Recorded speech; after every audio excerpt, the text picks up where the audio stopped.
We all know friction as the force that slows us down and drags an object behind, but it is also the force that is responsible for driving a wheeled vehicle forward. How's that possible?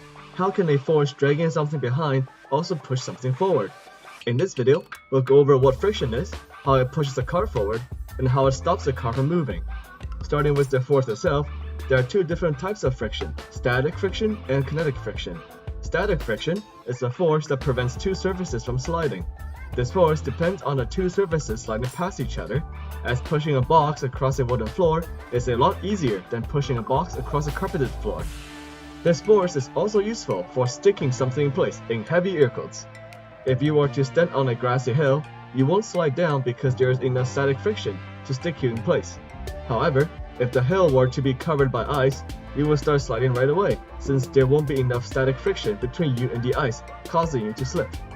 Kinetic friction is the friction we think of as slowing something down, as it is a force opposing motion when two surfaces are sliding past one another.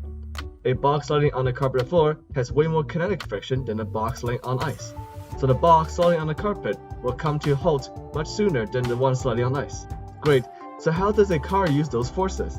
It may seem like a car's wheels will use kinetic friction to move forward, but they're entirely based on static friction.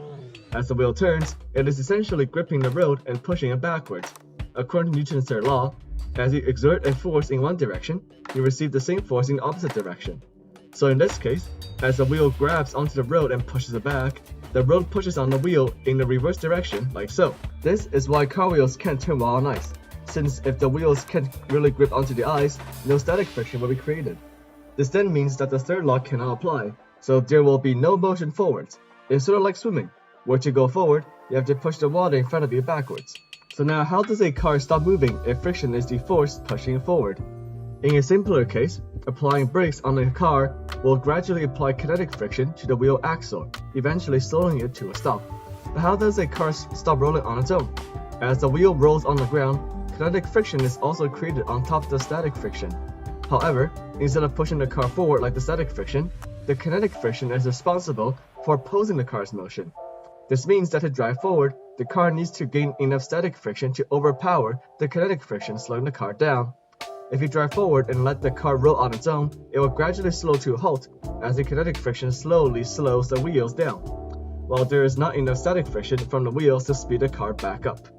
Lastly, if you slam the brakes and the car skids to a halt, that is kinetic friction at work also. Since the wheels stop turning due to the brakes, the only force working here is the tire rubber sliding across the road concrete. And there we have it. Friction is a force that opposes motion, either between two surfaces at rest in terms of static friction, or between two surfaces sliding past each other in terms of kinetic friction. Cars use static friction to grip onto the road, and if it is able to overpower the kinetic friction driving the car back, the car will go forward using the force of friction, and while opposing friction. I hope that y'all have learned something interesting today. Thank you for watching, and good luck with everything.